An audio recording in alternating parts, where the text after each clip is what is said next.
Skidamarinky dinky dink, skidamarinky doo. I love you. Skidamarinky dinky dink, skidamarinky doo. I love you. I love you in the morning and in the afternoon. I love you in the evening and underneath the moon. Skidamarinky dinky dink, skidamarinky doo. I love you singing. I love you. See you next time. I love you. I don't know this part. I, I love you too. Boo boo be doo. If you know where that's from, put it in the comments. You get bonus points. Shout out to all of the public programming that we had growing up that allowed us to learn how to actually care about people. Hey y'all, I'm Kimberlyn, and this is the Frolicking Truth, a soft space for Black women who are tired, brilliant, and ready to heal. Here, joy meets justice. We calm our Black-ass nervous systems, we unmask, and we leave behind whatever that is trying to kill us. You're seen here, you're safe here, and you don't have to do this alone.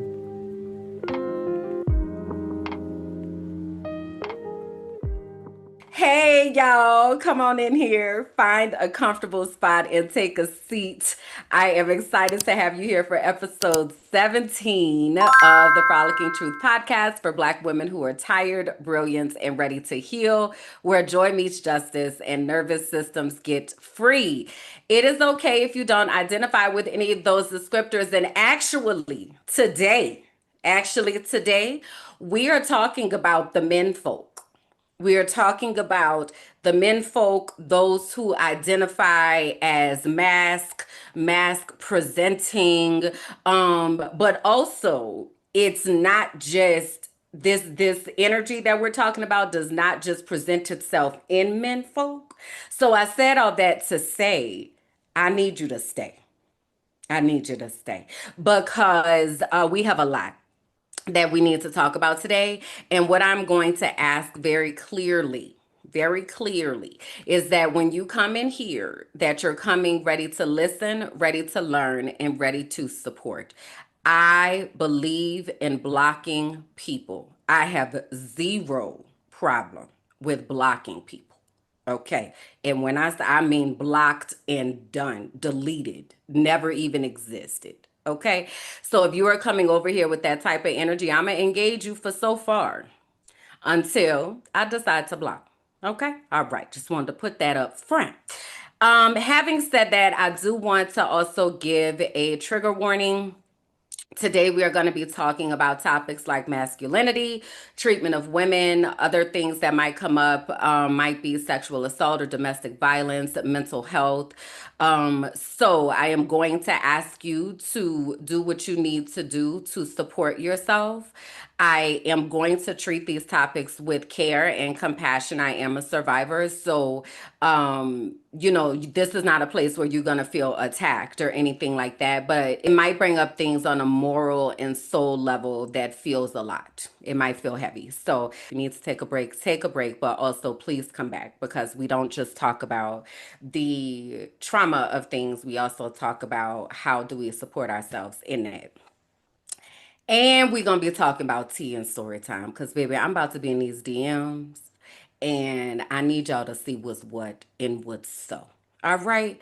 So I think that was all of the I want to remind you that we are partnering with Vanessa of The Well Educator, and it is a trauma informed space. It's a soft space. And one of the things that I want us to be intentional about is making sure that someone who has expertise in the body and breath and how we can use that to heal ourselves was present. My expertise only goes so far, so I know how to tag somebody in when I need. You feel me? So I'm so excited that the Well Educator is going to be partnering with us, and she'll be leading the yoga portion of our time that we have. So if you go to tinyurl.com/Black Women Healing Circle, you can register for that. Our new and revamped first event is on September 13th. September 13th is the date for the Healing Circle. And that's a free opportunity. Again, if you are a Black woman who is tired, brilliant, and ready to heal, this is a space for you to be able to come and be, connect to your body, allow yourself to be able to be supported by other Black women. This is a Black woman only space. And I will ask you to turn on your camera to verify that you are indeed a Black woman. All right. All right. So I think that's it for real this time. Let's get into the auntie check-in because it's a lot of things. It's a lot of things. It's a lot of things. Okay. So first off, I told y'all I was gonna keep updating y'all on Raina and what Raina has going on. And first off, Raina was supposed to get a wash on Monday. That did not happen. So we are taking that on tomorrow. And you know, it's interesting I said taking that on because honestly, at this point, it really don't even feel like a taking on. It feels like maybe an extra added 30 minutes to the day, but it doesn't feel like I'm about to have to be like, oh my God, this is so much, which feels amazing. Um, so what's tea, Auntie? Now that needs to go on a shirt. Okay, now that needs to go on a shirt. Um, so anyway, so Raina is still doing really well. Like I'm really excited about the way that my hair exists like this, and it is very low maintenance, and that is my jam, is to not have to be doing hair every single day. Do not want to have to do that. So yeah, so that is the deal and the dealio with Raina. Also, Raina's wisdom streaks are coming through. It's funny because sometimes people be like, "You look like you 12." And I do, but also these gray hairs though, they be letting you know I've been here a little while now. Stop playing with me. Okay. Now I might look like I'm 12, but I'm not. Okay. I might be sitting outside blowing bubbles. And also I would get your ass together in a second because I'm grown. Okay. But anyway, so Reno needs people to know that apparently. So I've been asking myself if I'm gonna just let my natural hair rock. I really do in natural color. I really do like colored hair. I've had so many different colors of hair. But the color that I wanted most was blue, and I only had it for a quick second and then it was gone.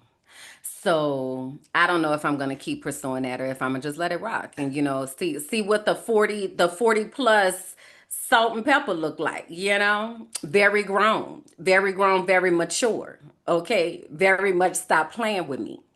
Okay. Yeah. So yeah, so that's what's going on with Raina. All right. Next are my brand bestie updates. Y'all, I'm telling y'all, got to get y'all a brand bestie. Okay, the link is in the description. So go ahead and book your time. Okay. Because when I tell you I am figuring out things. Like it's feeling like progress. It is feeling like things are making sense. And also that things are not taking so much of my own energy. There's we getting systems together and stuff. Y'all, I feel like my life is getting rebuilt in front of my eyes. Oh my God, thank you, Jesus. Listen, if you are in content creation of any sort. You are called to tell stories through social media. You have a platform of some sort. You trying to figure out how you need to show up in the world with people. You need products made. Like, hey, y'all need to get on the Brand Besties calendar. Okay.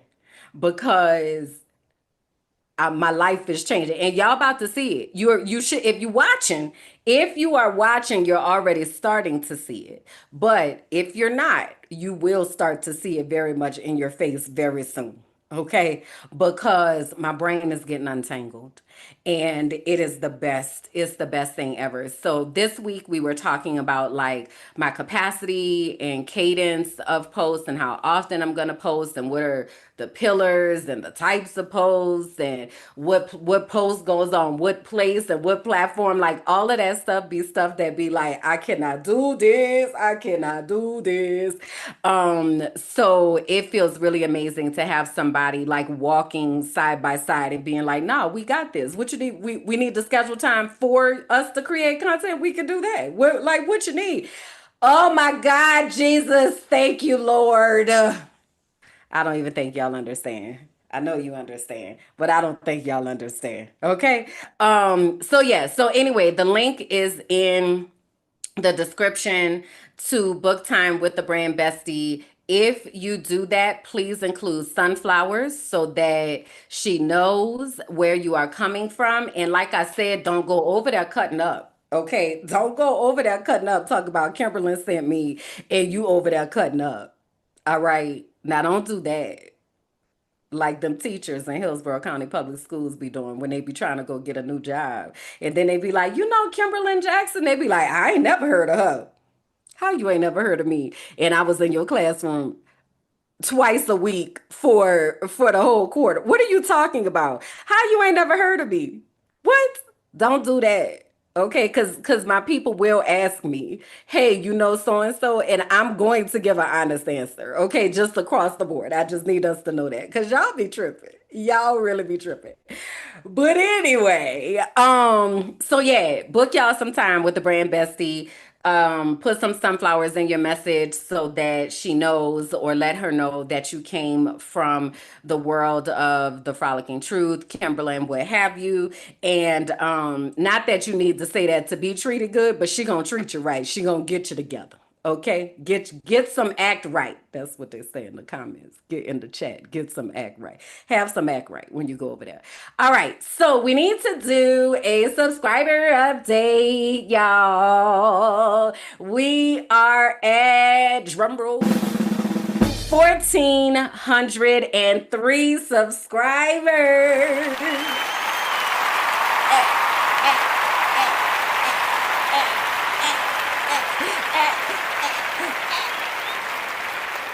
I'm so excited.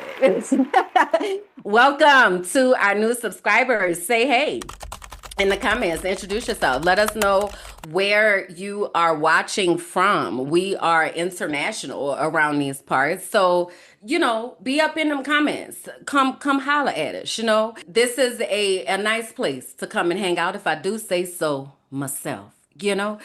So yeah, welcome to our new subscribers. Excited to have you all here. Tell somebody else who needs to be over here, who needs to get this good talk, this good truth, this good depth of understanding. Okay, bring the people because they looking. All right.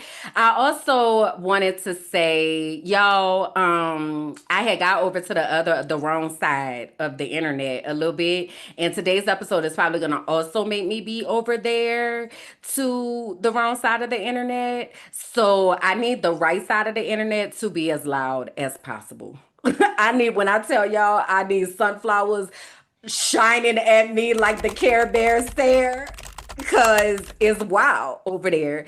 But also, there are certain things that I know that I have to talk about, and there are certain things that I have experienced so that I'm able to help others not have to experience these things. Yeah, I need us to be loud over here. I need us to be loud over here. And I'm going to give us more directions and more understanding about what that looks like. But for now, hit your girl up with some sunflowers because they wow. I need you to know. All right. So, on that, let's highlight some comments that we had from the last episode. In the last episode, we were talking about sisterhood and what that means and how do we define that. I want to give a shout out to at ERF5332. Another great combo. I can't wait to join the book study. And then we have two comments from at Miyoshi Johnson 9429. I agree with everything you listed as what is needed for sisterhood. I will also add openness. So remember, we're making our list of what the things are that we need in a sisterhood and a community, and we're keeping that same soul work because we really need to define that. At Miyoshi Johnson 9429 also wrote DTR. Remember, that means defining the relationship. I love this. And emotional intelligence is not, in all caps, common. And then we have one more from at Authentically Brittany. Putting your glasses up with your finger. I felt this energy. Come with intelligence. Okay. I need y'all to know. I agree with politics, too many compromises and conflict with my moral and ethical compass. I've always been wondering about sisterhood and if it's truly a thing, or do we just have seasons where we bond with people, then move on? So, and for the record, I think is both and all of that. So keep the comments coming. Shout out to them. I also had a conversation with one of my line sisters this week, and she was saying, it's so hard to have these conversations with other people because a lot of people are not accepting what is happening, and their coping mechanisms are very much just pretend like everything is fine, and or they're caught up in this world of propaganda. And so when we are having these kind of conversations, you got to be real careful who you're talking to. So to that point, I want to just reiterate that is why I'm doing what I'm doing. So there is a community here where we are able to really have these conversations and feel seen and not feel like, oh my God, am I tripping? Like, what am I crazy? If you're around people who are not in touch with what's happening, it's very easy to feel like you are crazy right now. And I want you to know that you're not. Okay.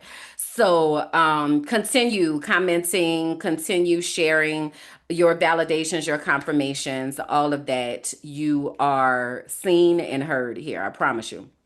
Again, uplift the soul work is staying consistent. What are the characteristics that you need to feel safe in sisterhood and or community? All right. Okay, let's get into the things, y'all. So this happened a couple weeks ago. This was August 15th. So it is like almost 2 weeks ago. So the title of the episode today is Stop Trying to Colonize Me. Okay. And I think it is only fair for us to look up the definition of that word so that we understand what it means to colonize. So, colonize is a verb and it means send settlers to a place and establish political control over it. So, I want us to kind of keep that in mind as we're talking today. All right. Now, I said a little bit ago today, we're going to talk about some things that have to do with the men folk. So I don't really be scrolling on Facebook too much anymore. I really don't be scrolling on any social media, honestly. I kind of put out what I put out and then I kind of get off of there, or I might be on there for five. You probably got 5 or 6 swipes out of me. And then after that, I'm like, I'm done. I could be doing something else. Or I see something that makes me be like, and we're done here. But anyway, the other day I was on Facebook and a middle school classmate of mine made a post. Now, this young man and I, well, he's not young. He's actually older than me. We are young, but when I say young man, that sounds like he's 20 something. This man and I, when we were I was probably in seventh grade. He might have been in eighth grade. So let's say he's a year older than me. Dated for like, I don't know, a week or two. And he had bought me some type of gift, a necklace, a bracelet, something, jewelry. The boys used to be buying me jewelry in middle school. Well, they wasn't buying it. Let me stop lying. One of them took it from their mother, and then that was the whole thing. Anyway, whatever they was watching on TV told them that the way to get to a woman's heart that you are interested in is to bring her jewelry. So this guy, this boy, when we were in school, brought me some jewelry. And I bring it home, and my mother tells me I need to give it back. So I then take it back, and I was like, I can't be with you no more. My mama said I can't do that. Right. Okay. So that's kind of the extent of who I know him to be as a person. Over time, I have seen him post things. I have seen them post things on, and I'm talking about a collective them right now. I'm about to get back to oh boy. I've seen people post things that make me kind of go, that's interesting. So he was one of those people. I don't know if it was baby mama drama or ex-wife drama or something, but it was like issues with women and kids and like just stuff, right? And I don't be going down like the drama rabbit hole like that. So I never really was all that invested in it. So at some point, he winds up messaging me, and he's like reminded me actually that we had dated for this short time in middle school and what happened, because I don't have a lot of memories of a lot of things. So he tells me the story, and I'm like, I do remember that because there was another young man that the same thing happened with.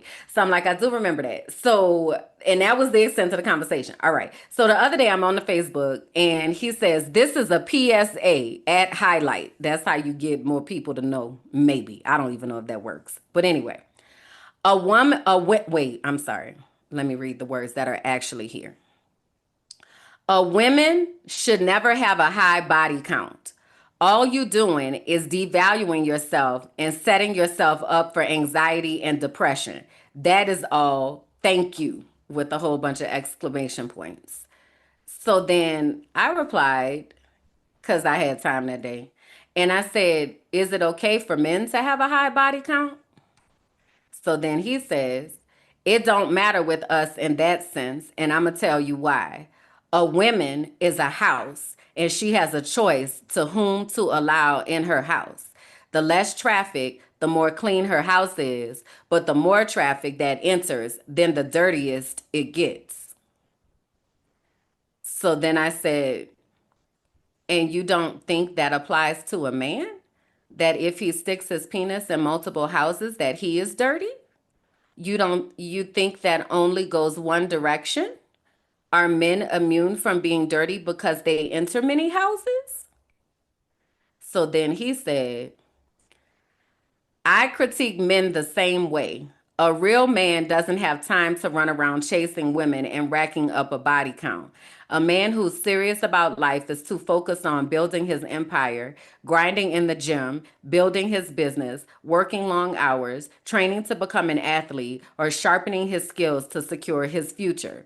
That takes energy, discipline, and purpose.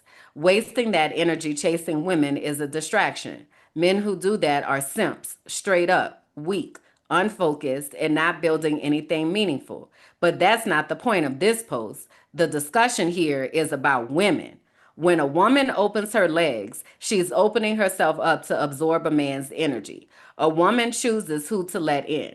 And if she's choosing any and every man, she's devaluing herself.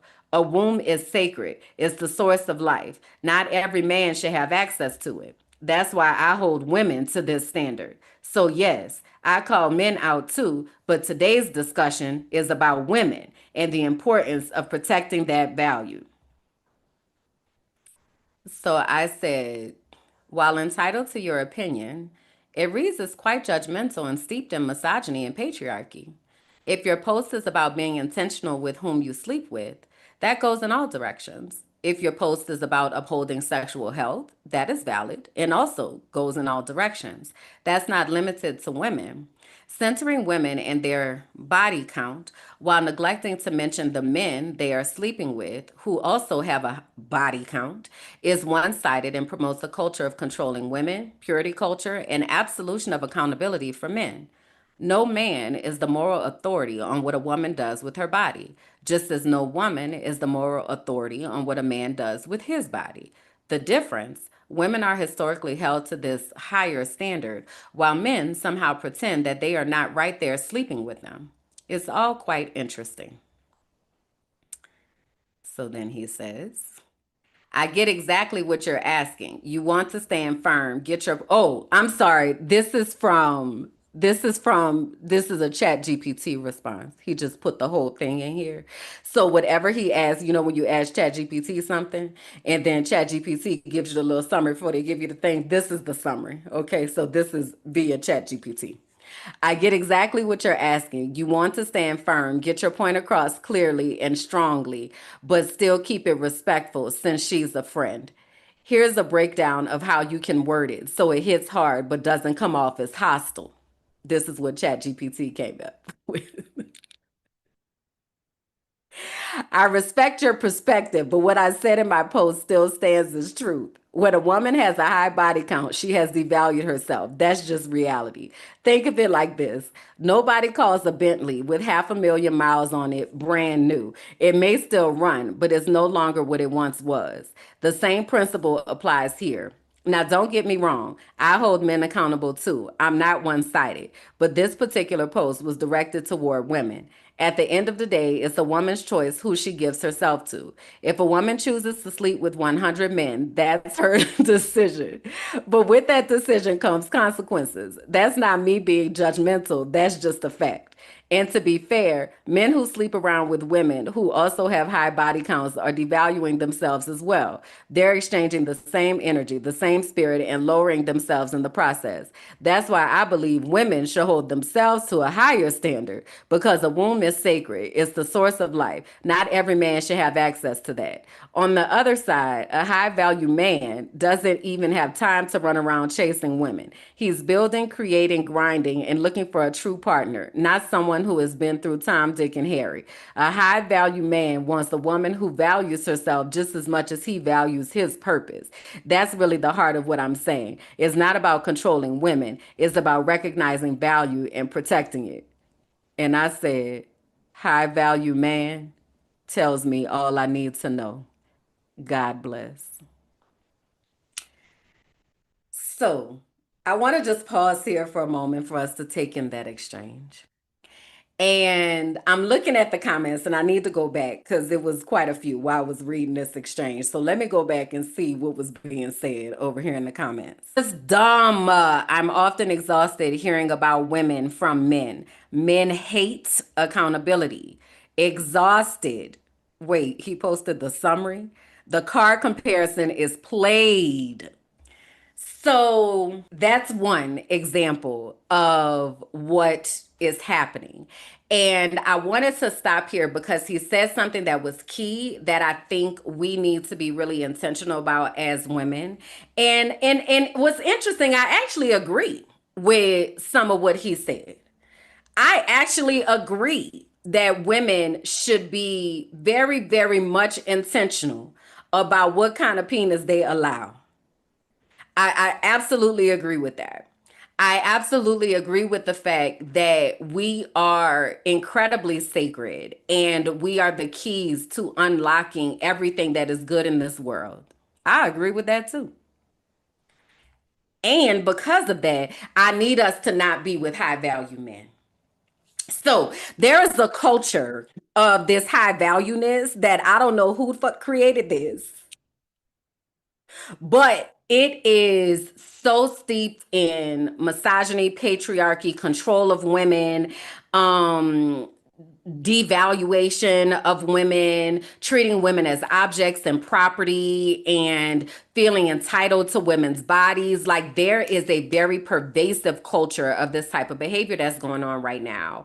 When we look at manhood and what that means right now, it is terrifying. And it is happening very, very young and very, very old. It is across the spectrum of ages. There's a Netflix documentary that I did not watch that I still have to watch, and some of y'all in the chat may have already watched it. It's called Adolescence.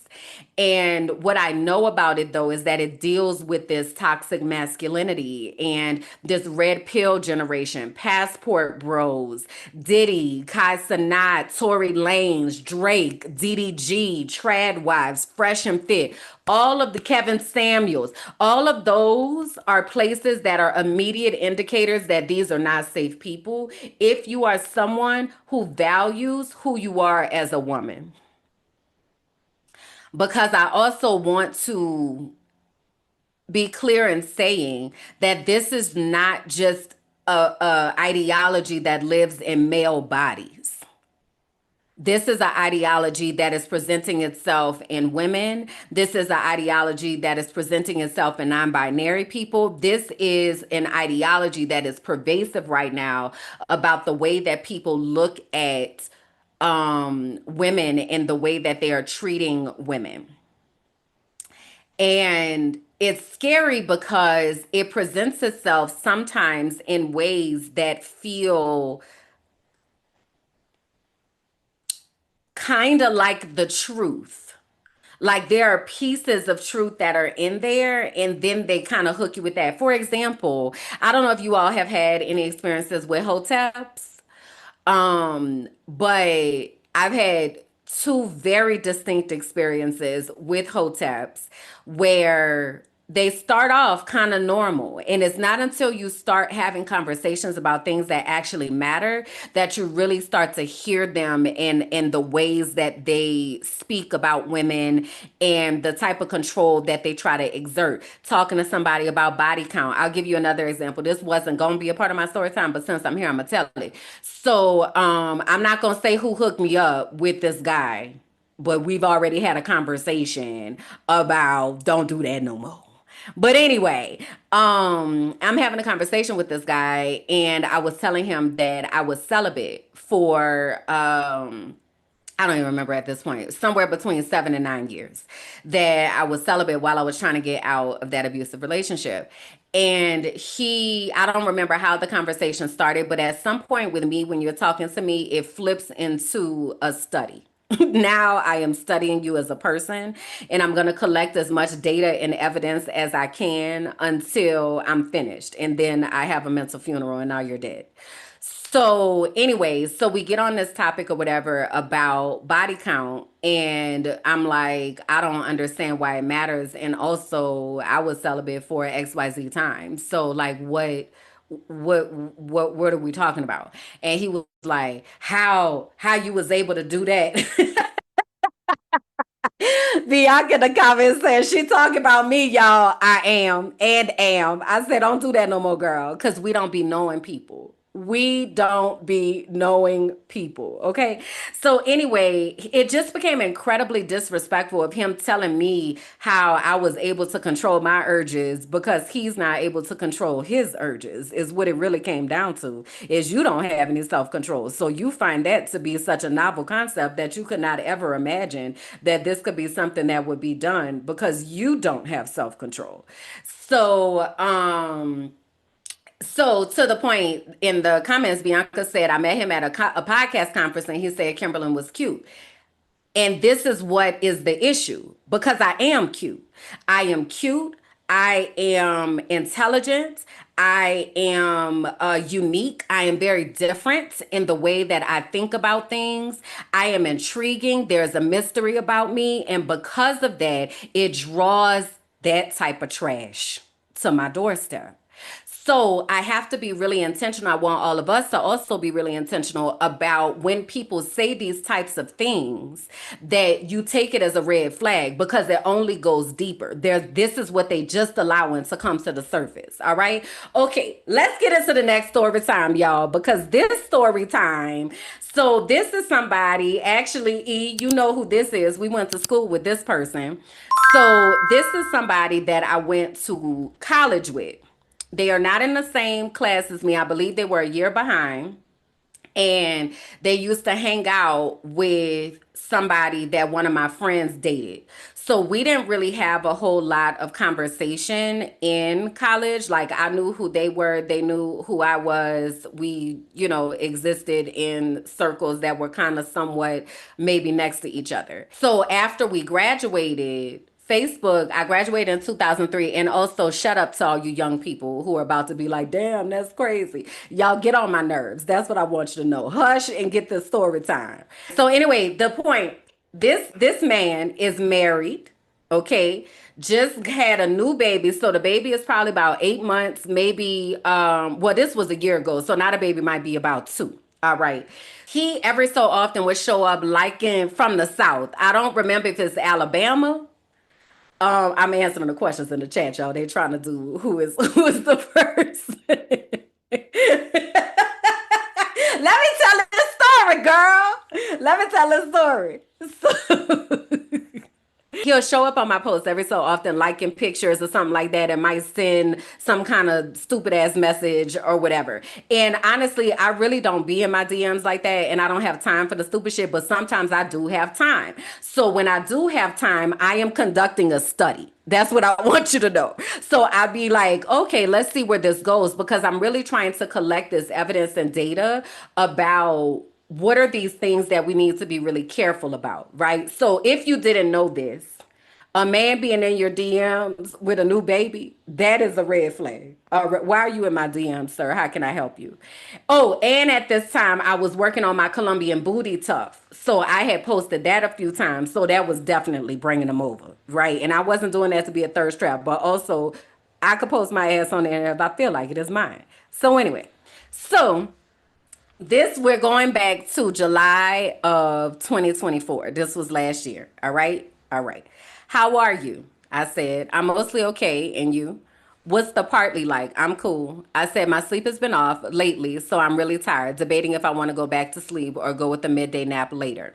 He said, you're on Central Time Zone. I said, yeah, for now, until y'all's time changes again. He says, huh? I said, you were asking about my time zone. He said, who is y'all? I said, the US. He said, LOL, so arrogant.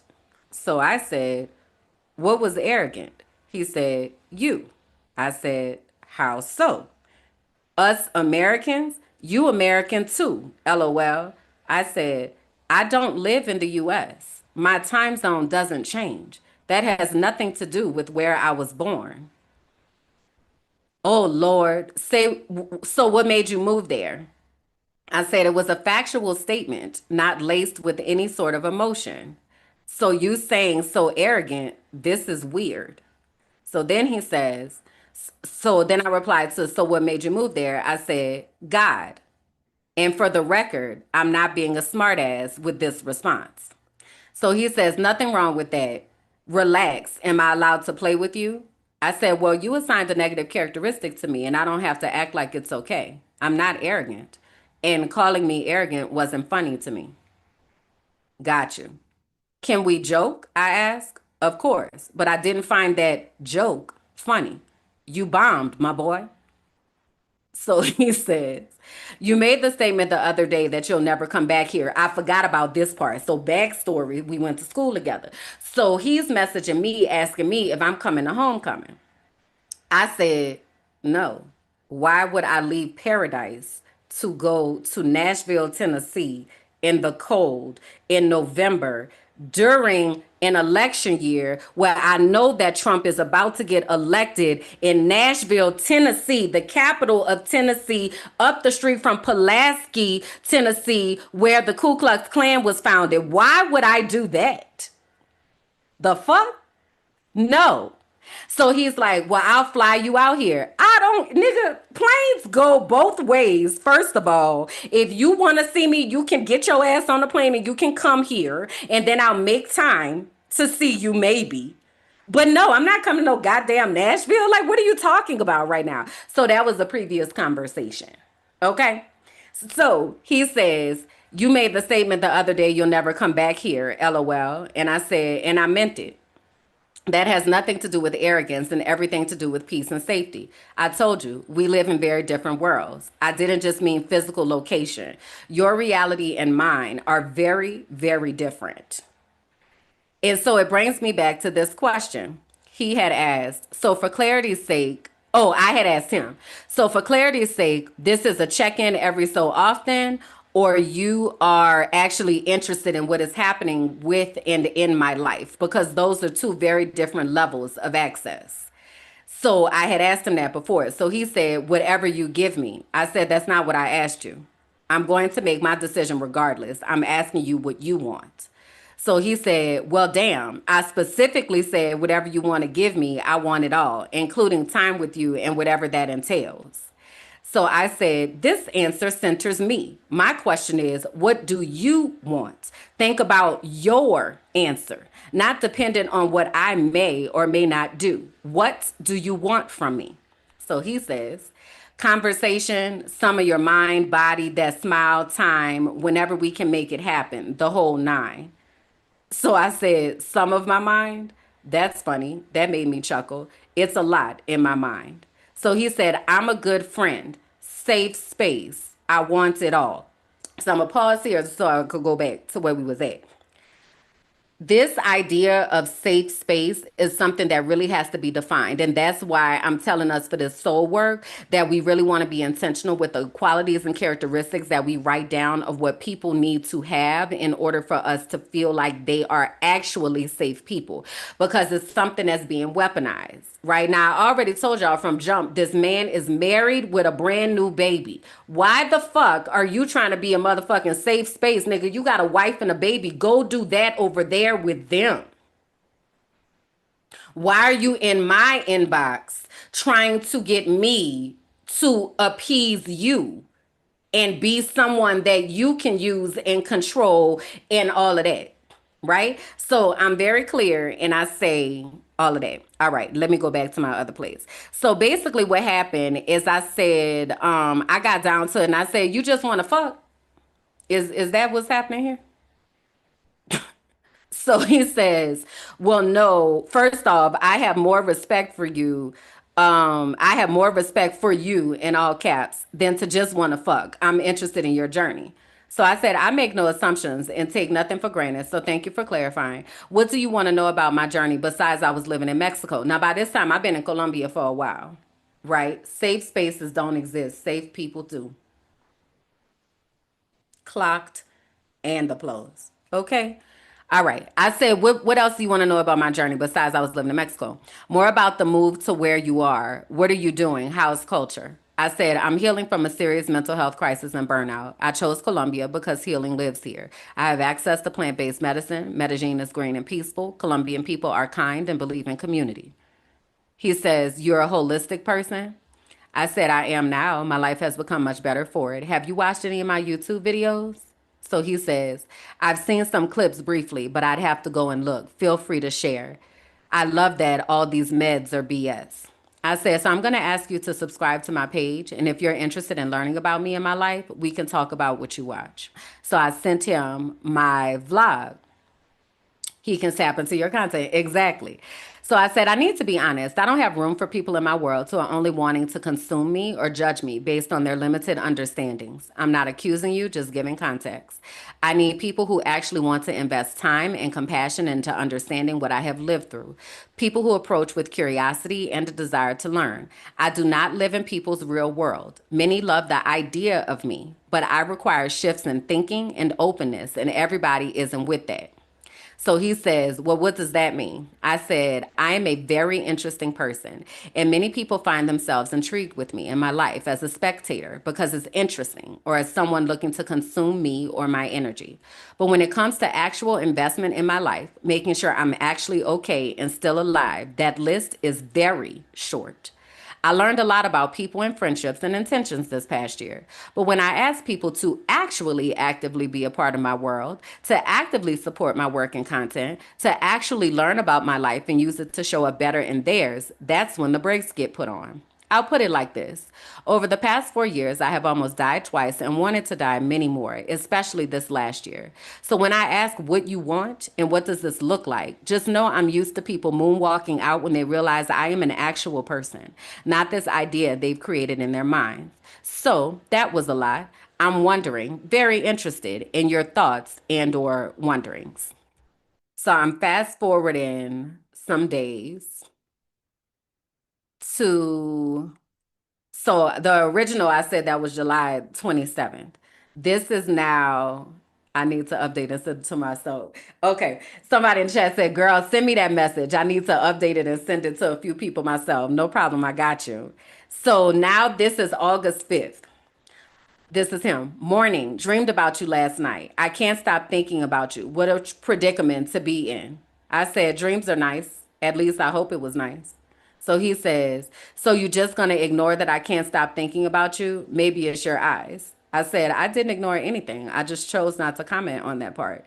It seems you concluded it's a predicament and I didn't have anything to add because only you would know. So he says, it's because I want you. Lord, I'd have somewhere to travel to. I said, you want the idea of me. He said, what's the idea? I said, you would have to tell me. The idea is the fantasy that you've created in your mind with the limited information that you have. But what I know is there's a lot about you. Wait, there's a lot that you don't know about me, and you won't really want me until you are able to understand all of me. But that requires actual interest, time, vulnerability, understanding, and respectfully. You have a wife and a child, and your life is occupied. So he says, I'll do what I can. I'm overly attracted to you. I always have been. I said, I'm sure. So then he says, we are in two worlds, but let's just enjoy getting to know each other and all that. So then the next day he says, how's my little Colombian boo? I said, that's an earned title. So he says, well, earn it. I said, that's not for me to do, sir. That's for you to earn. So then he didn't have nothing to say for a couple days. Then he said, good morning, back to you, let me. I said, let you? So he said, read the messages, madam. I said, sir, I don't know what you're talking about. So let me be clear. Let me help you because now I'm over it. I said, I'm not your boo. I am someone that you went to school with, and we were friendly towards each other at various times in our lives over the past 20 years or so. Calling me your boo is an earned title, and you have done nothing to have earned the opportunity to call me your boo. Hopefully, that is clear. So he goes, got it. Guess you got me together. And I said, and somehow I knew you would interpret my direct communication as being put in your place versus actually appreciating the clarity. I will state again, you are fascinated with the idea of me, not the actual me. I don't exist in your real life, and we both know that. So let's not live in a one-sided fantasy when you know you have done absolutely nothing to actually care about me. What you think is flirtatious isn't. It's actually a turnoff. So would you rather me tell you or just stop talking to you altogether? I've already told you how to honor me and my personhood, the actuality of me. You don't have time for that, and that's okay. When you make time, we can talk. Until then, be well. And that is the last time that we have really spoken. So, class, what red flags did we observe in this situation? Now, let me tell you more about this man. He think he cute. He used to women running after him. All of this and that. Sir, I'm not doing none of that shit over here, okay? I'm not doing none of that. I'm not doing none of that over here. So that was story time number 2.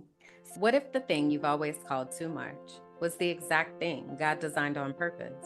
This is for the ones who've always known they were different. Too sensitive, too loud, too knowing, too intuitive, too woo-woo. But what if your sensitivity is actually your superpower? What if your intuition was your inheritance? Discover Your Destiny is a 10-week sacred journey back to yourself. We explore the design of your soul, your spiritual gifts, and the unique way that God speaks to you. This isn't church. It's not a rule book. It's not a performance. It's the moment you stop chasing approval and start walking in divine alignment. You'll gain clarity, language, and confidence around who you are and what you are here on the earth to do. You'll learn the real voice of God. And if you feel called to go on to become a certified intuitive melanated life coach, this is where that path begins. There are 2 ways to enter this sacred container: the Destiny track, full investments and coaching experience, or the Divine Exchange track, where internship meets soul work. You'll support podcasting, content creation, or brand development behind the scenes while learning how your unique gifts benefit the collective. Your knowing isn't a flaw, it's the fingerprint of God. This is your invitation, and I hope that you'll answer.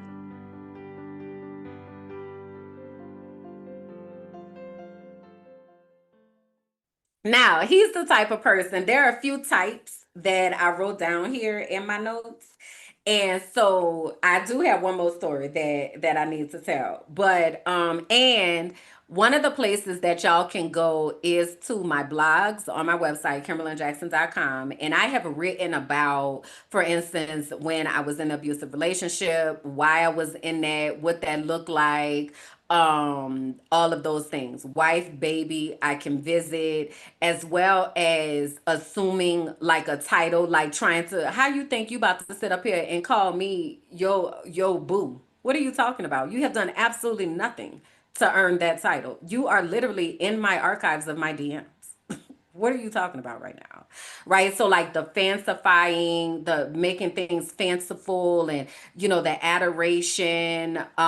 He too easy to be married with a new baby child. If y'all go to my blog, you can kind of start to see where I started to piece some of these things together and talk about some of these red flags that come up. So, one of the things that I have written down here is that a lot of times these people, and I will reiterate that it's not just men, that this is a energy that lives in multiple types of people, but I am specifically talking about men. It's scary seeing how all these married men be acting single. Yes. It is terrifying, actually, because it's not just that they're acting single, it's also that they are intentionally causing harm. Like, if acting single wasn't bad enough, they are also intentionally doing things to cause harm.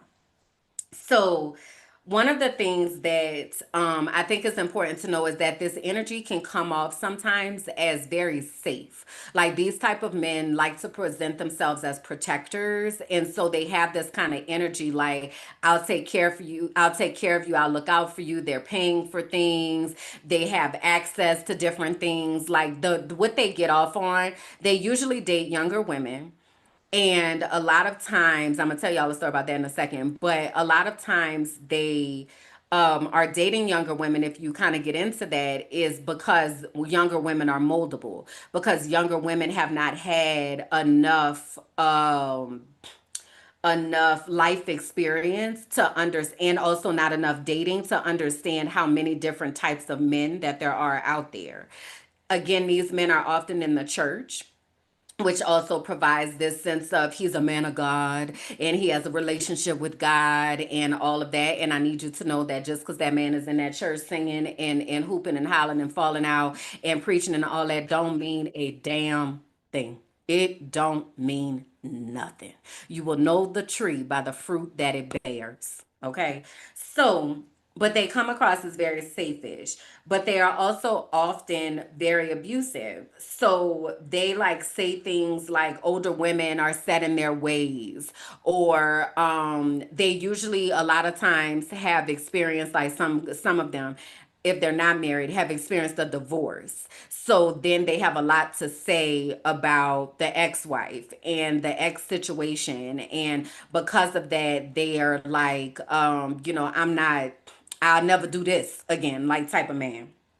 Again, I mentioned a Kevin Samuels type, somebody who is friendly towards Diddy, friendly towards Tory Lanez, friendly towards Drake. Like these type of people, these are glaring red flags. They're very much into gender roles. So it's very much about I'm the man, I win, I'm a provide, I'm a work, and you gonna do basically what I tell you to do. I'm taking care of the house, I'm paying all the bills, I'm the one that's doing all the things. Um I was dating a guy that was older than me and bragging about messing with some 20-year-olds. I was like, no, sir, my daughter is 19. Can't do that. It's a lot of them. It's a lot of them. So I'm 44. So it's a lot of men that are in like their 50-year-old era, 40 to 60-year-old era, who are dating 20 somethings, and it is predatory behavior, period, point blank. I don't care how you slice it, because the frontal lobe does not fully develop until at least the age of 25, and it's actually 25 to 27. So any man who has been on this earth for 4+ decades to be looking to date someone who is in their 20s, who is just getting into the workforce, just learning how to be an adult, just left college, they are a predator. And I mean that. I mean that in the solidness of every single one of those words and what they mean. So what happens, somebody had made a comment earlier, Content Kalanda said, what are you, a field trip? Because the boy was like, nah, I have somewhere to come and visit. So they like to treat your life as if it's a vacation because they see your light. They see your light. And their objective is to consume that light, to be able to extinguish that light so that they will be able to say that they what? Colonized you. They took you in your free spirit and all of this light and energy that you have out here in the world and took you and put you into this box. How do I know? Because it happened to me. So they see the light, they're curious about it. They want to dim it. It starts off well, it goes south quickly. But then there are also some who see the light and don't necessarily seek to extinguish it per se, but they are looking to extract from you.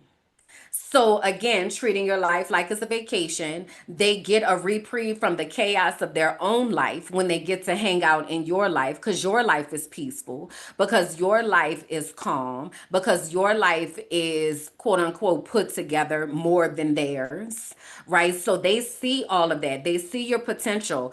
I was talking this past week in Discover Your Destiny, or maybe it was the week before. It was this past week because we were talking about the misuses of our gifts. And every gift has a use and misuse. So there are people who have the gift of prophecy and seeing who are choosing to use that to harm and control other people. So if you are somebody who sees, you might see that gift and you're attracted to that gift, but you need to pay attention to what happens when they're using that gift. How are they using that gift to build up and to help people as opposed to cause harm? It's also why it's important for us to know our own gifts so that people don't tell us that our gifts are something that they are not. So, anyway, they treat your life like it's a vacation. They seem to be all in with you until real life shows up, and then they disappear into thin air.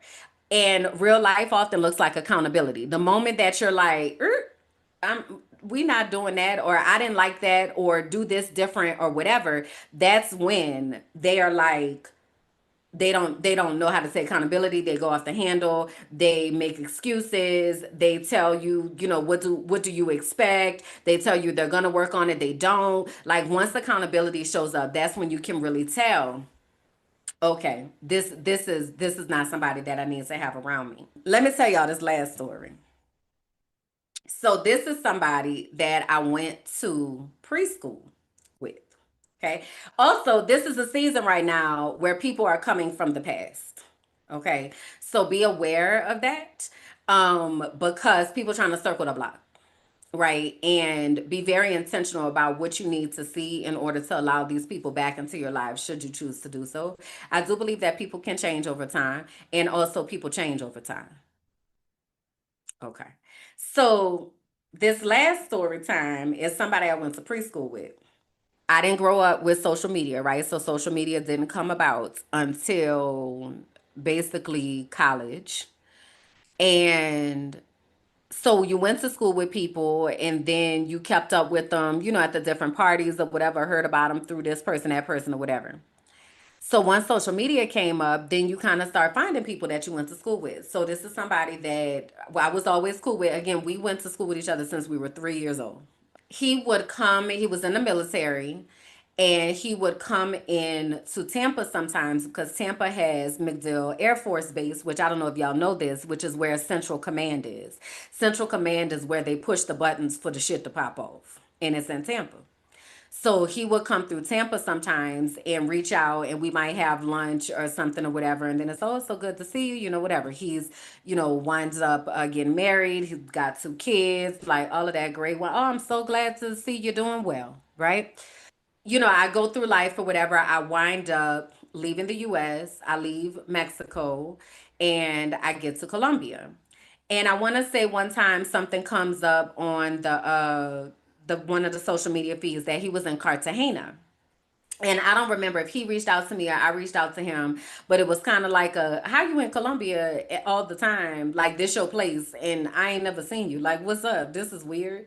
So eventually he says, okay, I'm gonna swing through Medellin. So he comes to Medellin and we meet up, and he's with a couple other friends or whatever. So we meet up and go out to dinner, and he's very much on vacation, right? I live here. So I'm not on vacation. So he's very much, let's go out, let's do this, let's do that, right? We wind up going out to dinner, and it was a couple times that he had came, so I can't remember like what these things happened on which trip, but I remember telling him like different parts about my life since 8th grade. So I'm like, yeah, things were wild at my house, and I had to get out, I had to leave, that, whatever, whatever. So he's like, damn, I ain't know that. That's crazy. Like, I had no idea. I'm like, yeah, nobody did. But now I'm talking about it. So here we are. So we wind up going to this club. Now, I don't do clubs. I don't do clubs. But I was curious as to what this scene looks like, because there are different worlds here in Medellin. Medellin, my life in Medellin is very much like holistic and green and garden, and I live in the mountains and it's quiet. There is also a very, very active and pervasive sex culture here in Medellin, and clubbing and like being out, and famous people and basketball players and baseball players, and you know make it rain. Like, that's very much a world too. I don't be in that world. So he messages me and he was like, my homeboy and his girl have a place in Provenza. So Provenza is like Bourbon Street, if you will, of Medellin. So I was like, I don't really be down in Provenza like that, but I'm willing to go and see what's up until I'm not. Like, until I'm ready to go. And when I'm ready to go home, I'm gonna go home. So I go over there, I meet his homeboy, and the girl is like all getting herself together and up, and she trying to dress me up like I'm a doll. Girl, don't you want to come put some makeup on or something? No, actually I don't. No. And also I look like I'm 12. So, I look very young. So she's assuming that I'm in her age range, 20 something. I'm not, girl. I'm grown. I'm not even finna go to this club that y'all think y'all about to go to. So they get all done up, all this kind of stuff, and wind up going to the club. And then I was like, I'm about to go, right? So he being the preschool, my friend from preschool, so he walks me out to get a Uber, and when my Uber comes, he kisses me. So now I'm confusion, cause what? So now we got to talk about that. So what was that about? Well, I had a crush on you for 40 years, and I never said nothing because I didn't know this and da da da da da da da da. Right? So what? So I'm like, okay, this is interesting, right? So now I'm doing a full on case study at this point. So I winds up having him. He asked, I don't know if he asked if he could come over or if I was like, you can come over, but he winds up coming over, and we are in the closet. So this was at my old apartment when I was making all the podcasts in the closet and all that kind of stuff. So I was like, I want to get a sense of his energy, because we had actually had an earlier interaction with him, and this was some years before at Essence, and it was interesting, but I wasn't picking up on stuff. So I was like, I want to get a sense of what old boy is talking about. So he comes over, and we're in the closet, and at the time I was using different lights to to honor the energy that I was feeling, different color lights to honor the energy that I was feeling. So at this time, my energy was very much at like a green frequency. His energy was very much at like a red frequency, which is not bad, but it's different and it's more primal and it's more the red chakra is your root chakra, and it is necessary to be able to access higher vibrations, if you will, but that's what he was at, period, point blank. So I noticed that. So I peeped that. So I want to say I was about to take a shower. Now I don't know if he asked me to take a shower with me or I don't remember. But anyway, we wound up taking a shower. Now this is the thing with me and showers is that is very much my space. Period. So if I ever let anybody into the shower with me, you ain't running shit up in here, and it's important for you to know that because I say what the hell goes on up in here and what don't. So we're taking a shower, and I had asked him to wash my back. And then I started talking about something, and then I got distracted. And he tried to turn me, and I was like, don't fucking touch me like that. Get out. So he gets out the shower. I finish my shower. And so now he's spending the night. So now he think we about to have sex. I wasn't ever about to have sex with you, sir. Like you think you about to have a 40-year-old crush and that you about to go back and run to the middle school homies and be like, I finally got her. The hell you think this is? You are not about to colonize me. So he called himself trying to work his way up to all the things so that we could wind up having sex. And I'm like, that's not what's gonna happen. And that was that. So he leaves. So now he feeling some type of way, right? Because we didn't have sex. Okay. So he tries again. Another time we had hung out about something. Now this time it was I had gone to his place and I made him watch this movie that I like. So we watched the movie and then he tells me that he wants me to listen to this Diddy song. And I was like, wow, this is crazy. So I listened to the song and I can't. Like, I have never been able to do Diddy like that. So again, I'm just collecting information. We have another conversation. He tells me how he likes it when someone leaves the door open when they're going to the bathroom so that he can hear it. And I was like, I don't want to hear you go to the bathroom. That probably will make me vomit and just absolutely combust. No, right? Okay. I want to say he might have came back in town one more time.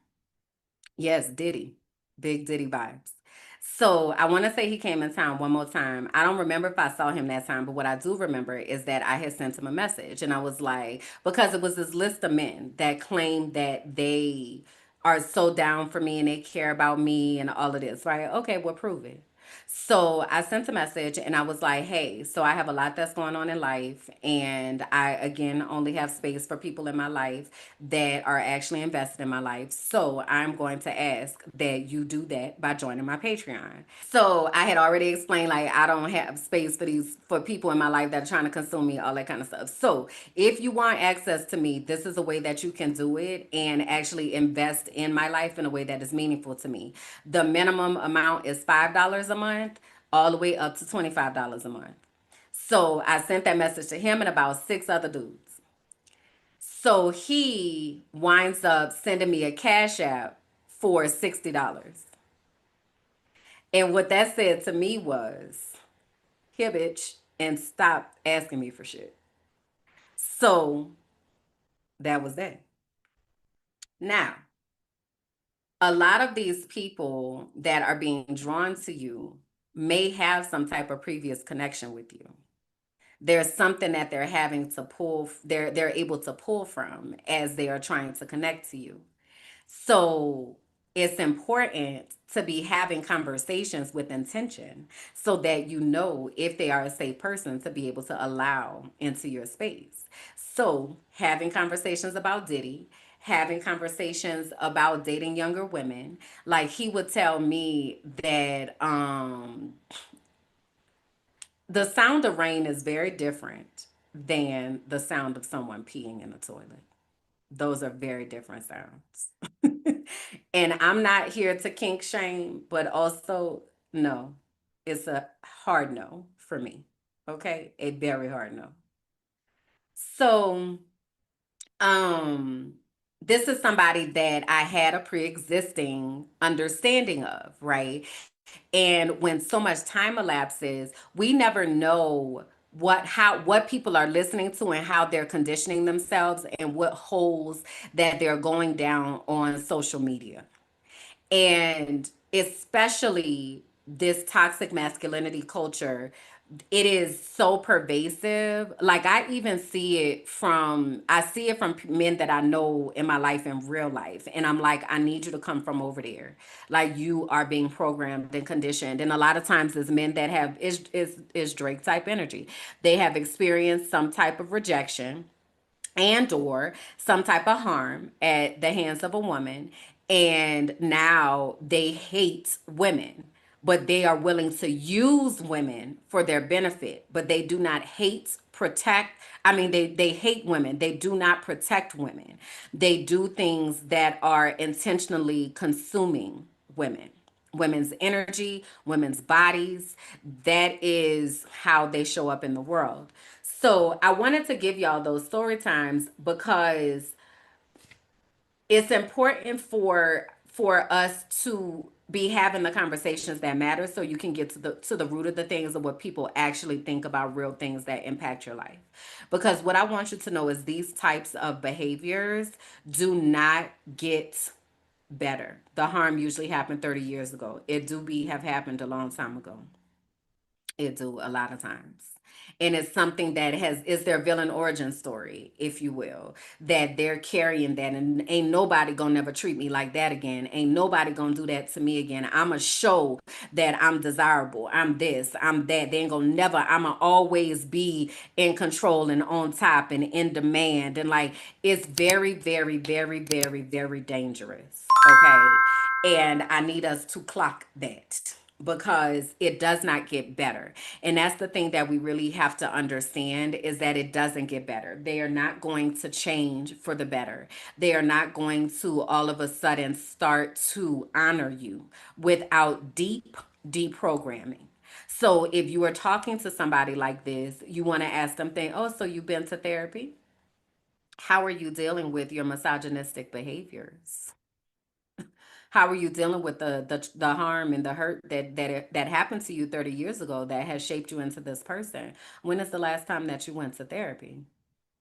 Right? Because again, remember I said they keep using, weaponizing this safe space situation, this safe space talking point. Well, what you looking like? And back to what Let's Talk Sis said, there aren't safe spaces, there are safe people. How do I know that you're a safe person if you're not working on your own things, if you're not trying to grow and trying to be a better person? It's a no for me, especially if you are someone who is actively working on yourself. So I wrote here, there are also types that see the light and have their own light. And ideally, this is where safety should live, but depending on their commitment to continuous work, they may just let you do you. So this the other type of energy I don't want around me. People that are like, I'm not really into all that you're doing. And you just do you and I'm gonna do me. I'm not looking for that. I need people that are walking in partnership with me in life right now, today, understanding we're on this journey together.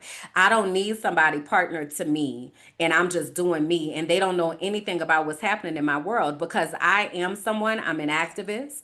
I am someone who is an educator. I am a highly visible person in certain spaces. I need you to really actually have my back. I need you to actually understand how my world works so that you are able to protect me. And I don't mean protect me as far as fighting. I mean protect me in your words, protect me in your energy. I need you to understand. I was watching one of my favorite podcasts the other day, Unhinged and Immoral, and Kevin Fredericks was on there, Kevin on stage, and he was talking about how people try to, like, even in church, especially in church, they don't try to let you leave. And he said, a star is not meant to be held. I need people around me that are not intimidated by who I am, because my energy is only getting stronger and stronger the more that I know who I am. So I need somebody that is not intimidated by that, is able to support and uphold that and be a part of the anchor for me. Not somebody who's just like, I don't know what my wife does. She be over there talking on the internet and doing whatever. I don't desire that, right? But you may also find people that they know they have their own light, but they not doing nothing with it. So we have to be careful, especially if you're someone who sees, because what we wind up doing is creating space for their light, but they are not honoring it. So you're holding them to what you see, but not who they actually are. We're holding them to the potential of who they could be if they chose to use their gifts for a positive purpose, except they are not doing that. So we can wind up getting caught up in a trap of, well, I know they could do better, and I know that they, can change. That if they don't want to change, baby, they're not changing, baby. They're not changing if they don't want to change. Change starts within.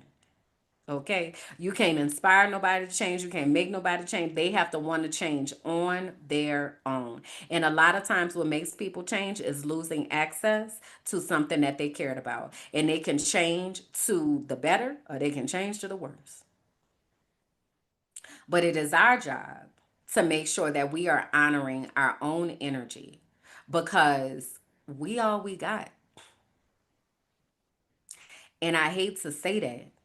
But the reason why I'm like, we really need to lean into sisterhood and we really need to lean into community is because there are a lot of toxic people out there who are actively living in this type of energy and trying to colonize you. What time is it? I'm gonna tell y'all one last story, and this is actually about a female friend. And I don't know how y'all feel about that word female, but I mean that in scientific terms. Okay. So I was friends with this woman for about 10 years. Her son used to call me aunt. Like I knew her family, like all her mama was calling me her other daughter, like all of this, right? And when I left Florida, I remember her making a statement like, well, what about me? Like, type of thing. Now, I think I have told y'all that when I left Florida, it was a lot of stuff that was happening in politics, and I was getting hate from both sides. The NAACP, the local NAACP in Hillsborough County, was sending me threats, and the white people was doing a lot. So I left Florida because I was like, let me just get somewhere where I know that I can have a moment to breathe for a second and figure out what I'm gonna do. So when I told her that I was leaving Florida, it was her and two other people that I was friends with. So one of the people was a former teacher of mine, because I used to mentor teachers. So one of the people was a former teacher of mine, and then the other one was a parent of one of my former students that I used to teach and that I used to dance with, because I used to dance with a semi-professional dance company. So I had introduced them to each other, because I'm not the type of friend where I don't like, I hoard my friends. I don't do that. So hey, y'all should be friends and y'all should find common interests and all that kind of stuff. But what often happens is once people start being friends, they X me out of the situation. So that's what happened. So the teacher wound up having a kid, and the teacher asked me and this friend of mine to be the godparents. And one time the teacher calls me one day with no notice, and she's like, can you watch the baby? Well, I don't have kids. So no, my life isn't like that day. She was like, can you watch the baby tonight? No.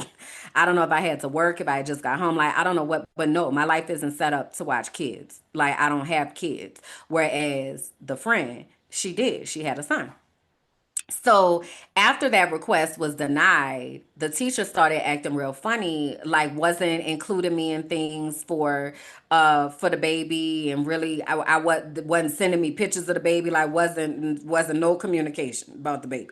So I had even wound up asking my friend, I was like, is everything okay with the teacher? Because, I know she had asked me one time to watch the baby, but like Is everything all right? She said anything to you? Oh, I don't know. I don't know. I don't know. Child, long story short, girl, they kicked my ass all the way out the friend group, the group chat, and the godmothership. Okay.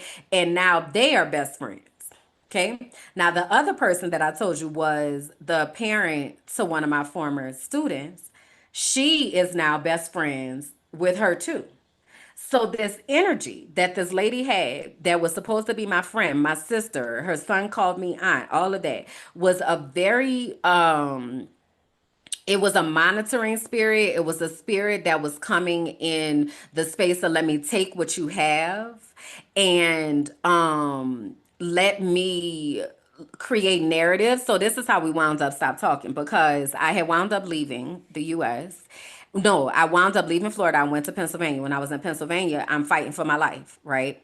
So I'm telling her this, but also I'm in the middle of trauma. I don't really have words to be able to make all of this make sense. So um but I say, I'm gonna leave the US. Like I'm gonna leave. So I put her, my friend, and the parent, I put them in my Life 360 circle. And I'm like, y'all will know where I am. Like, you don't have to worry. Because they're, what? You're moving to Mexico? Where? With who? Why? How? I don't have time for all that. This is what I'm finna do. I'm not asking y'all. I'm telling you. I'm about to move to Mexico. And here's the information so that you know where I am. I messaged them when I got there to Playa del Carmen, all of that. Some months later, once I'm finally like coming down and like putting the pieces of myself together and all that, I reach out and I was like, "Is everything okay? Because I haven't really heard from you." And she said, "Well, I just don't like I don't like how I found out about your life on social media." But that's not what happened though, because I got text messages that show that you were in the circle. I don't, and you remember, you don't know. So in that moment, this is all I'm saying to myself. In that moment, I said, I'm not going to even try to explain, and I'm going to respect your decision. I wish you the best. Colonizing spirits come in very sneaky ways. And something else Kev said yesterday on one of those podcasts, character is shown over time. And we have to give people time to show their character. But there are ways that we can accelerate that by having intentional conversations and paying attention to what is being said and what is not. So I'm going to bring us back to our soul work one more time. And I want us to put those characteristics that we want for community, for sisterhood into the chat. And if you want to be a bonus, put the characteristics that you need to have for a partner in the chat. Because the clearer that we are on what we need and what we deserve and what we don't want, the easier it's going to be to identify when the things that are opposite to that come. So, hopefully, from all of them different stories and examples, you're able to point out the red flags that come up and how people might move. Like that last story that I told, she was somebody who would plan the birthday parties and she wanted to do it a certain way and like, it was such a big deal and wanted to like do what she wanted to do. And that is a controlling spirit. That's a controlling spirit. So, again, it's important for us to be able to identify that because we do not deserve to be controlled. I see here curiosity and commitment. Curiosity is big for me. Curiosity is so big for me. If you don't have questions or wonderings, I cannot deal with you. Like I can't. Like you're not even attached to your inner dialogue. I cannot do it. Acceptance, understanding, respect, love, kindness, loyalty. Yeah. The understanding, I think, is something I'm really leaning into right now, especially because I have had so many life experiences that are so wild. And I am not ashamed of my life experiences. I get on here and talk about my life all the time, and I have zero shame about that. I believe that nobody can tell your story better than you, and can't nobody hold my story over me because I done already said it. But in that same vein, I need people around me that are understanding, and I'm gonna throw compassionate on that. That I have had life experiences, and there are certain things that cause certain feelings to come up or caused triggering, for lack of a better way to say it. I do live with PTSD. So I need somebody who understands that and is not creating narratives that don't exist. Back to curiosity, I need somebody who is going to inquire about what might be happening, not make assumptions about what's happening. I also like funny friends and partners. Same, same. I got to be able to laugh, baby. We got to kiki. We got to kiki it down. You understand me? Laughing is my absolute favorite thing to do. So if I can't be silly or we can't just bust out into a fit of laughter, I don't want it. I don't want no parts of it at all. We got to laugh. Okay, that's absolutely necessary. And so much healing happens in laughter. So much healing happens in laughter, and lifting of our spirits happens in laughter. Patience as well. I see is here in the chat. You know, do you have patience? Do you have grace to give? And as somebody who used to didn't give grace, I definitely know the difference now, what it means to give somebody grace and to accept what they are saying and not tone police, you know. So y'all keep dropping those, okay, into the comments, because we're gonna make us a collective list, because we are creating a space where safe people can come to commune with other safe people. So I'm gonna say again, if you are wanting to be a part of the book study, please go to, what is it, tinyurl.com/sisterhood heals and sign up for the book study. I'm thinking about the modalities and the ways that I'm going to do it. I think I am going to do like a live, be in the chat type of thing, as well as just the series, so somebody could go back and watch and pay attention. But I'm really excited about that, because I believe that once we really start unpacking sisterhood and honoring what we really need at the core of the relationships that we have that are going to support us, is going to help in every other area of our life. So again, go to tinyurl.com/sisterhood heals and sign up for that. I want to grab this last comment. Grace, don't put me on no pedestal. Let me tell you something. I'm a real ass person. I am a real ass person. And I will get you together in the best ways and in the worst ways. I'm a real person. And we all are. We all have feelings. We all have thoughts. We all have perspectives. We all have life experiences that have brought us to this point. Get to know somebody as a person. Understand their story. Ask them about their story and create space for people to be able to share, so that we don't get in the space of idolizing somebody and thinking they got it all together and, you know, they so much better off than me and all this. We are all people just trying to figure this shit out next to each other. Okay. So let me get my quote for today. And I so appreciate y'all hanging out with me. Again, if you want to be a part of the show, in the chat, contributing to the show while we're here, please go to the inner circle. Join the inner circle at patreon.com/, minding my black ass business. That is how you can join the inner circle. It is only $5 a month, and it is giving you access to a whole lot of more things that's coming up the pipeline. All right. One more time, our soul work is: what characteristics do you need to feel safe in sisterhood and community? Please keep that uplifted, and add, if you got to add something every week, add. All right. Okay. Today's quote is from Angela Davis. I am no longer accepting the things I cannot change. I am changing the things I cannot accept. We are the CEOs of our life. We have the ability to promote, demote, and kick people out of there. So use that power. Think about what you actually want your life to look like. Think about what you actually want the people around you to behave like, and the way that you want them to show up for you, so that you can create a world where you are changing the things you cannot accept. That sounds like a world that is full of peace and full of joy and full of energy that is going to push you in the right direction. So that's it. That's all for today, y'all. I appreciate y'all for receiving. Let me know what resonated with you in the comments. Again, if you need to leave multiple comments, please do that. I will be highlighting the comments as they come in. But my final words here are: stop trying to colonize me. Okay? And we're going to put that on the t-shirt. All right. That's it. That's all. Bye, y'all.